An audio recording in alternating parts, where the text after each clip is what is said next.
Hackers, harassers, flamers, AFKers, deserters, and dodgers. What can we do about this menace? And ultimately, what can we take from other games, especially Dota 2, in my opinion, good example of an automatic system at work that deals with undesirables. I just thought this was an interesting topic to cover because at the moment there seems to be quite a big problem with people dodging games to begin with and just taking the deserter times because the times are so low.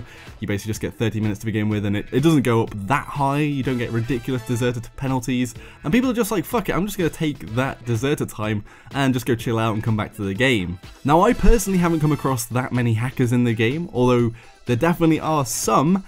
And it does seem that they do get banned eventually by the GMs, but there's a lot of animosity and feeling that they don't get dealt with quick enough.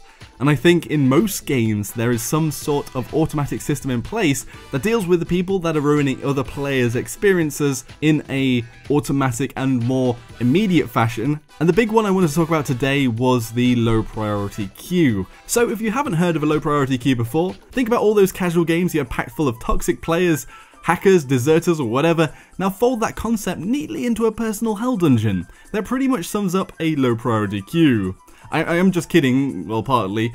The concept of a low priority queue is that it automatically drops players who are reported en masse for harassment, hacking and game trolling, generally the people that are ruining the live matches, into their own separate queue of degenerates.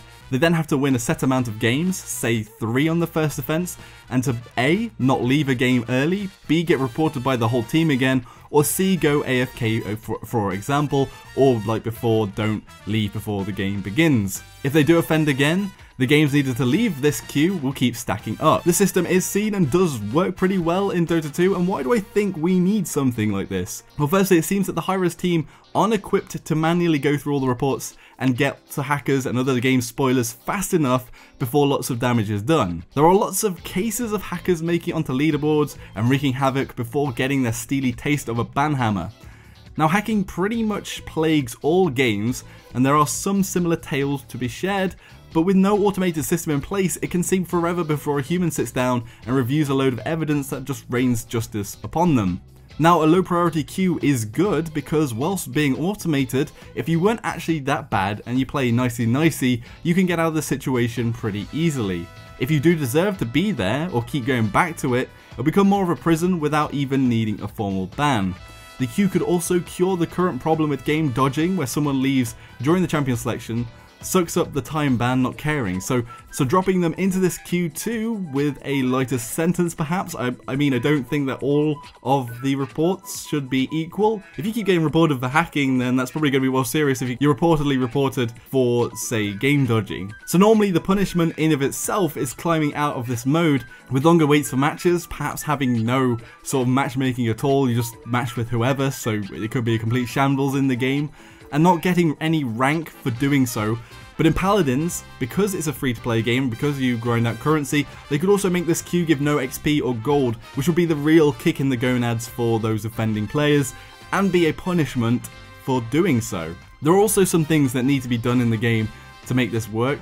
One thing I think that's important is being able to see when a player leaves a game during a match, because we don't currently see whether a player gets replaced with a bot or not. It'd be great just to see that player disconnected message in the chat so you at least know, well, this player just left, and you can either take it as, oh well, they just went AFK and dropped, maybe their internet went, or if they've been flaming beforehand and just shit talking you, well then you know that they're probably a toxic player and they've left this game in the middle and they're just ruining the game for you. There also isn't a current hacking report button.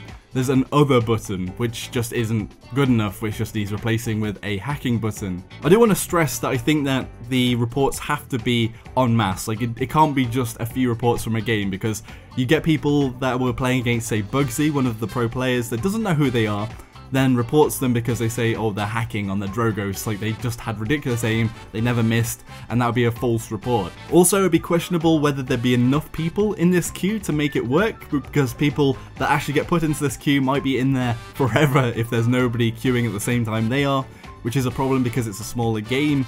They could make it so that it actually matches up with some of the matches in the live gameplay, but then still just doesn't give them XP or gold, and if they do anything wrong, then they still get knocked back and still have to do more of these low priority matches. Perhaps, say if the matchmaking was longer than 10 minutes, it would actually look for a live game then, but put you in low priority for those live games as well, so you'd be at the bottom of the pile waiting for a live game. It's not perfect, but I think something like this could really help with some of the problems we're currently facing with the games, especially with dodging matches, leaving during the game, going AFK in a spawn room and just flaming everybody and ruining the game for everyone, even though everybody else is trying, especially when games just start and you lose like a round or you lose a point and people give up straight away and then start flaming. That's just like, that's not really acceptable behavior, and also you could have won that match still.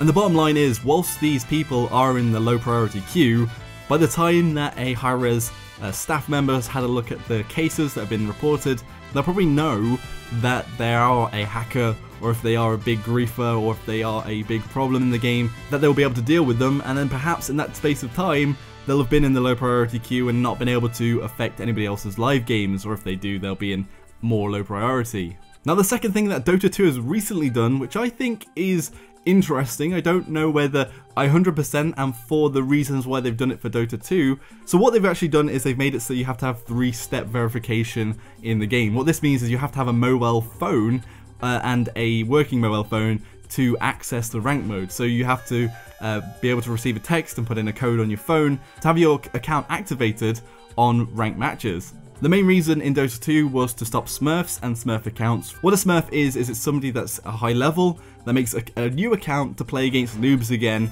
and to either try and rank up quicker, maybe to get a higher rank for the first time round. So if you're going to ranked, you always get ranked early on and there's like a calibration. Sometimes people want to calibrate again because they don't feel that they're in the right place.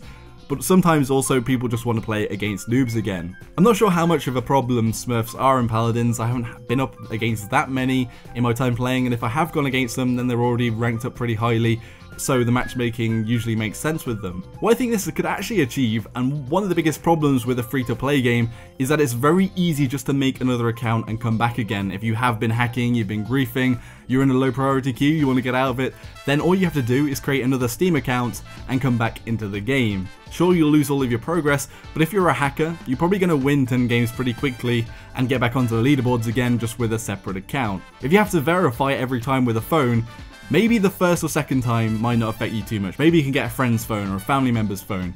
Once it starts stacking up and you keep getting banned, it's going to be harder and harder to keep getting an account again. Sure, there's going to be those rich people that are hacking that keep buying phone plans and getting the codes to them, but it's just another step to stop these hackers and the general people that are ruining games from coming back in different forms and on different accounts. Again, especially the pro players who are in the top tier of the MMR brackets and matchmaking rating find it harder to get games at the moment and often have games that are very unbalanced. So they make Smurfs because they want to have balanced games again, but I just think that's a mathematical problem in the game at the moment. There's not enough people at the top tier of the matchmaking pool to have people that are matched together that are of similar skill levels.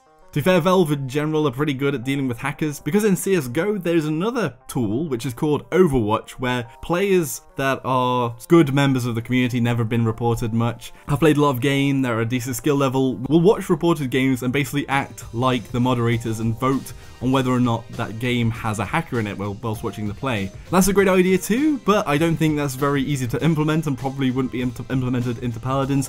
And also Paladin spectator mode is kind of broken because at the moment it sees what server side sees, so it's just the registration of the bullets. So sometimes it looks very much like a Victor or a Tyra is hacking because it only shows basically the model sort of snapping to the enemy when the shots connect. So unfortunately I don't think that's something that they can do now, and I think that probably the development time probably would put high-res off, and obviously they're a smaller company, but I think the low priority queue and perhaps two-step verification, though probably not, are two possible solutions to dealing with a lot of the griefing and hacking and things, at least in the short term, before a dev actually gets to the problems or a GM and deals with them.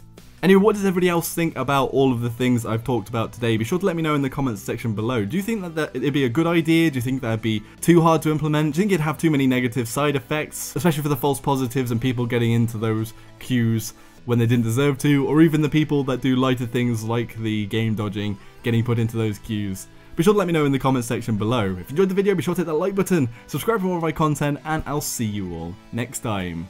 Joshino.